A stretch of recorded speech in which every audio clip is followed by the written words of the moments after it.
Il existe aujourd'hui en France 300 villes qui ont obtenu le titre Ville Amie des Enfants. Et en ce moment se tiennent à Lille les rencontres nationales Ville Amie des Enfants organisées par l'UNICEF. Bonsoir Leïla Zanati. Bonsoir. Vous êtes membre du conseil d'administration de l'UNICEF, présidente du comité territorial Dauphiné-Savoie, autant dire que vous êtes loin de chez vous.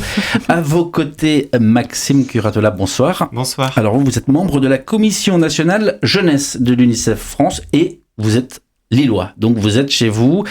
En face de vous, Nicolas Marandon, bonsoir. Bonsoir. Donc vous présidez la commission collectivité territoriale à l'UNICEF France, dont vous êtes le secrétaire général adjoint. Après Aix-en-Provence, il y a 2 ans, ces rencontres se tiennent donc à Lille. D'abord, d'une manière très simple, qu'est-ce qu'une ville amie des enfants ? Est-ce qu'il existe des villes non amies des enfants ?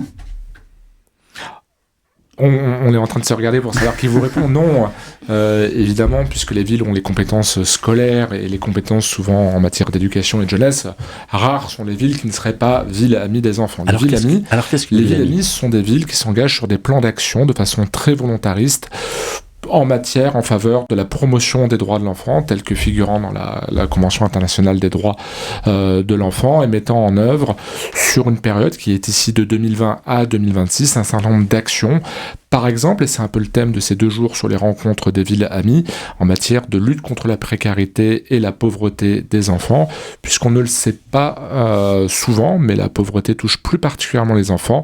Un enfant sur 5 en France, c'est-à-dire près de 3 millions d'enfants, est en situation, vit sous le seuil de pauvreté. Et donc ce sont des actions de façon volontariste qui vont être mises en œuvre en matière aussi de prévention, en matière de sensibilisation aux droits de l'enfant. Ce chiffre de 2,9 millions, effectivement, d'enfants sous le seuil de pauvreté, il date de 2018. Il est encore d'actualité ?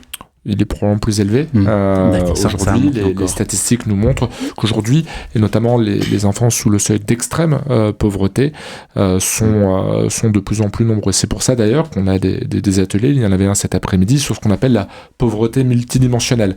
La pauvreté, c'est pas simplement un enjeu monétaire, c'est, on l'a connu très récemment, pouvoir se chauffer. C'est l'accès aux loisirs, l'accès à l'éducation, l'accès à des repas avec protéines. Ce sont tous ces enjeux-là que l'on doit apprécier, et les villes sont l'acteur quotidien des enfants. Justement, rapprochez-vous un peu de vos micros. Quels sont les mécanismes qu'ont les villes, précisément pour lutter contre cette pauvreté et grande pauvreté, et enrayer ce mécanisme ? Alors effectivement, les villes s'engagent dans le cadre du programme Ville Amie des Enfants en partenariat avec l'UNICEF sur un certain nombre d'engagements et des recommandations sur des domaines d'expertise de l'UNICEF. C'est pour ça aussi qu'on a la possibilité de les accompagner dans le cadre de ce programme-là. Moi, je peux vous donner des exemples d'actions concrètes des villes qui sont sur mon territoire, du côté de Dauphiné-Savoie. Les actions pour lutter contre la pauvreté et la précarité, comme le disait Nicolas, ça va au-delà de la pauvreté monétaire, c'est aussi l'accès aux droits. On parlait de l'accès aux loisirs, par exemple, l'accès à l'éducation. Il y a des enfants aujourd'hui qui ne vont pas encore à l'école parce qu'ils sont loin de l'école, parce qu'ils ne sont pas accompagnés correctement pour faire le dossier, en tout cas, de scolarisation, par exemple. Enfin non, l'école est obligatoire en France. Donc à partir de 6 ans. Les enfants vont à l'école. À partir de 6 ans. C'est ça. Oui, tout à fait, mais on a des enfants qui, encore une fois, sont loin et ne sont pas scolarisés pour des raisons diverses et variées. Encore une fois, et justement dans le cadre du travail de plaidoyer de l'UNICEF il y a quelques années, l'UNICEF a travaillé sur un décret pour faciliter la scolarisation des enfants, notamment dans les villes, où les villes maintenant sont obligées de communiquer sur le dossier qui est plus simple en tout cas, notamment par exemple, il faut simplement une attestation sur l'honneur pour justifier de son domicile. Donc voilà, c'est des actions comme ça, ou par exemple des rénovations de cours d'école, notamment pour lutter contre la pollution de l'air, par exemple. Ça fait partie aussi de ce que disait Nicolas, la pauvreté multidimensionnelle. Ça touche aussi la santé des enfants. Maxime, est-ce que vous avez dans la région ici des exemples concrets aussi à nous apporter ?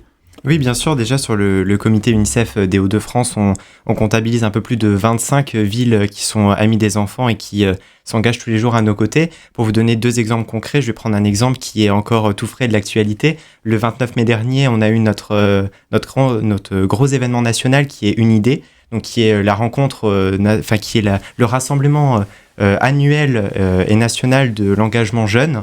Beaucoup de nos villes s'engagent à nos côtés justement pour favoriser l'engagement des jeunes dans notre réseau. Et par exemple sur Lille qui est ville amie des enfants depuis plus de 20 ans maintenant, c'est une de nos plus anciennes villes amies des enfants. On a fêté une idée ensemble. On a autour du droit au sport et de l'accès aux loisirs, donc qui était le thème conducteur cette année. La ville a organisé en partenariat avec l'UNICEF, nous les bénévoles UNICEF, nous y étions, une olympiade aux droits de l'enfant, donc qui a eu lieu à la gare Saint-Sauveur de Lille, où de nombreux enfants issus des écoles élémentaires sont venus pour participer à diverses activités, à être sensibilisés justement à cet accès aux droits, aux loisirs et à par la même occasion cette lutte contre la précarité. Et pour vous donner aussi un autre exemple, par exemple sur une autre ville amie des enfants, par exemple la ville amie des enfants de Saint-Omer dans le Pas-de-Calais, qui est aussi très engagée à nos côtés et qui a notamment participé très activement à la consultation nationale des 6-18 ans que nous avons diffusée ces mois derniers, qui a énormément participé à cette action pour diffuser les questionnaires aux jeunes, que ce soit dans les écoles ou encore dans les activités périscolaires. C'est important ce que vous dites avec ces exemples concrets parce que en fait il s'agit de se mettre à l'écoute à l'école finalement des jeunes pour qu'ils soient au cœur des projets de la cité. Les droits de l'enfant, vous citiez tout à l'heure Nicolas Marandon, la Convention internationale des droits de l'enfant. Alors je vais donner quelques éléments concrets. Chaque enfant a le droit d'avoir un nom, une nationalité, une identité, le droit d'être soigné, protégé des maladies, d'avoir une alimentation suffisante, équilibrée, le droit d'aller à l'école. On est pas mal en France. On n'est pas à Gaza quand je dis ça, par exemple, non ? Alors, on peut toujours se dire qu'on est mieux qu'ailleurs. Et d'ailleurs, le premier mandat de l'UNICEF, c'est d'aider les enfants partout dans le monde. Et donc, de ce point de vue-là, vous avez cité un théâtre dramatique actuellement de l'actualité qui est Gaza, mais vous pourriez citer beaucoup d'autres pays sur lesquels nous intervenons régulièrement.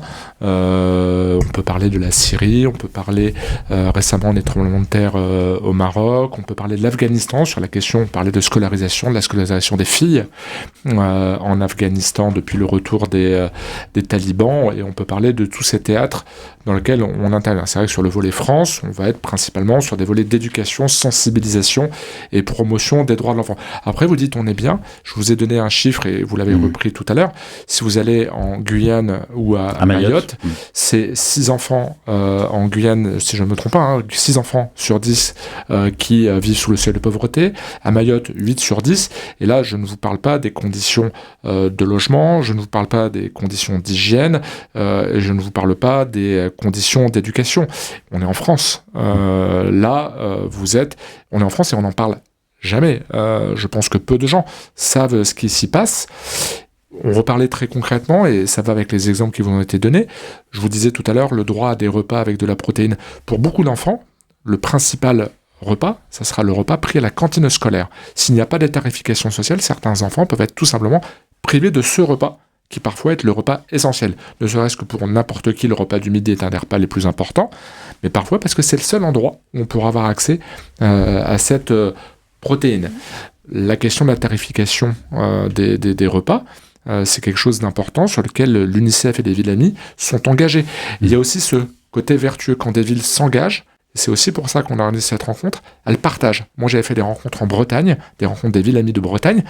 Mais les villes amies, elles écoutent les élus. Elles écoutent les services, et elles se disent mais ça je ne le fais pas, j'étais pas au courant, je vais l'expérimenter chez moi. Et donc il y a cette fonction aussi de valorisation et promotion des initiatives. Est-ce qu'il existe un barème ou des grilles pour pouvoir évaluer et aider justement ces villes amies, comme vous dites, pour progresser dans ce droit des enfants ? Alors déjà il y a des temps d'évaluation. Un titre de ville amie n'est pas à vie et est réévalué. Là la séquence dans laquelle vous êtes, c'est 2020. 2026. Mais il a fallu plus de 2 ans pour accorder le titre de ville amie. Et dessus, il y avait toute une grille, il y avait des échanges, il y a eu des auditions des villes, les élus et les services venaient défendre leur dossier, puis il y a une évaluation. On leur demande régulièrement à ce titre-là. Voilà, une ville amie, c'est pas juste quelque chose qu'on met sur le panneau à l'entrée de la ville. Encore une fois, ce qu'on veut, nous, c'est que ça soit une démarche volontariste. Donc oui, il y a des évaluations. Et une ville amie qui aurait obtenu son titre et puis qui ne fait rien pendant 4 ans, qui n'évalue pas, qui ne revient jamais vers nous, qui ne fait aucune action, comme vous a dit Maxime tout à l'heure, à un moment, on lui dira... C'est pas grave, si vous n'êtes pas dans le réseau, d'autres le veulent l'être, et on va c'est assez rarement le cas, les villes qui le sont. Lille, par exemple, ça fait 21 ans, 22 ans même, je crois qu'ils y sont. Les villes sont souvent très fières, et ce sont des temps aussi d'échange entre les enfants, les services, les élus. Vous voyez, c'est quelque chose de très... global, c'est pas quelque chose de très administratif. Et est-ce qu'on peut évaluer justement sur ces nouvelles générations qui arrivent les bienfaits finalement des mises en application de différentes réalités de villes amies? Est-ce que la jeunesse se porte mieux? Est-ce qu'on peut voir un vivre ensemble, un bien commun qui s'améliore? Est-ce qu'il y a des éléments tangibles? Je vais vous donner aussi un exemple concret, parce que je pense que le concret parle des fois plus facilement. Je vais prendre en termes de participation des enfants et des jeunes. Depuis ces 20 dernières années, on a eu un développement dans énormément de villes des conseils municipaux d'enfants. Et en fait, ces conseils municipaux d'enfants, on peut se dire, oui, on donne juste la parole aux enfants pour mettre, par exemple, des jeux dans la cour de récréation. Mais c'est bien plus que ça, parce que on éduque, en fait, en quelque sorte, à la citoyenneté les enfants, et on leur permet, en fait, de comprendre leur rôle de citoyen de demain, et on leur permet de comprendre les enjeux de demain. Et je pense que par cet exemple des conseils municipaux d'enfants, on permet à beaucoup de jeunes de pouvoir s'exprimer librement, de pouvoir réfléchir collectivement, de pouvoir exprimer des opinions et d'arriver après plus facilement en étant adulte, à 18-19 ans, et à appréhender le monde de demain beaucoup plus facilement. Et je pense que ça nourrit énormément aussi les politiques de demain, parce que je pense que c'est la jeunesse, on dit toujours que la jeunesse c'est le futur, et j'en suis profondément convaincu. Donc je pense que ça a un impact, notamment en termes de participation et en termes de développement de l'enfant, qui est fondamental et qui doit encore être développé aujourd'hui. Maxime Curatela, je rappelle que vous êtes membre de la commission jeunesse de l'UNICEF France, dont vous êtes Nicolas Marandon, vous le secrétaire général adjoint, et Leïla Zenati, vous êtes membre du conseil d'administration de l'UNICEF et présidente du comité territorial Dauphiné-Savoie. Quel est l'impact des décisions politiques sur le travail de l'UNICEF, ou plus précisément la couleur politique de nos dirigeants? Est-ce qu'elle influence le travail de l'UNICEF, ou est-ce qu'en tant que Fonds des Nations Unies, il y a une distance suffisante? Alors nous sommes apolitiques, et notre première cause et notre premier engagement, c'est la question de la défense des enfants. Quelle que soit leur origine, quel que soit leur milieu social, quelle que soit leur religion. Un enfant est un enfant. Chez nous, on ne se pose pas la question. Ça arrive que des gens nous veulent nous challenger. Ça peut arriver en période d'élection, on nous dit « Oui, mais les enfants, ils sont... » Non, ils sont rien. Ce sont des enfants. Ils ont des droits. D'ailleurs, on le reprécise parce qu'on entend quelque chose parfois, c'est un enfant, il a des droits, il n'a que des droits. Il n'y a aucun devoir qui est lié aux droits des enfants. On ne va pas commencer à dire que sa scolarisation, que son droit au loisir ou autre serait corrélé à quoi que ce soit. Leïla, on a un petit peu parlé tout à l'heure, c'est ce qu'on appelle chez nous le plaidoyer. Nous, quel que soit le gouvernement, quelle que soit la majorité en place, on fait du plaidoyer. Actuellement, il y a des élections partielles. On a une assemblée générale aussi à la fin. Après les rencontres des VAE, on a notre assemblée générale annuelle. On va décider d'un plaidoyer qu'on va porter auprès de tous les candidats, quelle que soit leur étiquette politique. Du moment où il y a des candidats et du moment où il y a des parlementaires, on a des propositions qu'on dévoilera dans les jours qui viennent à en faire part. On peut le dire, globalement, quelles que soient les couleurs politiques, la cause des enfants est quelque chose d'assez écouté. Je veux dire, c'est une cause qui est plutôt positive. Mais ça peut être aussi plus dur. C'est pour ça que localement comme nationalement, nous y faisons attention. Dire que la cause, par exemple, des enfants a pu régresser dans certaines régions et notamment outre-mer, ce n'est pas faire de la politique, c'est faire un constat. C'est faire un constat. J'ai oublié de préciser que vous êtes tous les trois bénévoles. Ce sont des engagements bénévoles. Alors, on m'avait soufflé une question avant cette émission et que je vous pose. Est-ce que le droit à l'écran, c'est un droit d'enfant ? Alors, je vais c'est pas si formellement, mais c'est vrai qu'on a des... Alors là, on va avoir des sensibilités personnelles. Il y a des travaux, et on a des travaux, mais je n'entrerai pas dans le fond, parce que justement, vous l'avez dit, on est bénévole, on n'est pas forcément spécialiste de tout. Les droits à l'écran, comme vous le dites, ça touche notamment aux enjeux de santé mentale et de bien-être. Est-ce que ça peut nuire ou pas? Il y a des études, on a des ateliers, on a des spécialistes là-dessus. Je ne suis pas sûr qu'aucun de nous trois le soit. Après, le droit à la communication, le droit à avoir accès à des médias. Les médias, souvent radio, peuvent avoir des podcasts à destination de jeunes enfants qui vont être accessibles sur les tablettes et autres. Ce sont des choses positives parce que c'est important. Les enfants sont parfaitement, vous parliez tout à l'heure de Gaza, on parle des élections actuellement en France, les enfants, les mineurs, sont capables parfaitement de comprendre les enjeux si aussi on a le vocabulaire et qu'on leur donne des informations complète et avérée. Et donc ce droit à l'information des enfants, quel que soit le support ou le média, on y travaille. Une question qui peut paraître un peu décalée, mais vous étiez, Leïla Zenati, il y a quelques jours, si je ne me trompe pas, à Copenhague, où vous avez visité, c'est fou, le plus grand centre d'approvisionnement logistique et humanitaire du monde. C'est bien ça, hein? Effectivement. Et c'est l'UNICEF qui est basé là. Oui. Où vont les produits? Est-ce que les besoins augmentent, baissent? Quelles sont les priorités? Effectivement, c'est la division logistique de l'UNICEF qui est basée à Copenhague et donc on y trouve le plus grand centre humanitaire et entrepôt humanitaire au monde qui appartient à l'UNICEF. Ça s'étend sur une superficie de plus de 25 000 mètres carrés, ce qui équivaut plus de 3 terrains de foot, ce qui est énorme. Effectivement, moi j'ai eu la chance de le visiter. C'est un centre qui est totalement automatisé parce que l'UNICEF est une organisation qui essaye aussi d'innover pour pouvoir répondre aux besoins qui ne font qu'accroître malheureusement dans le monde.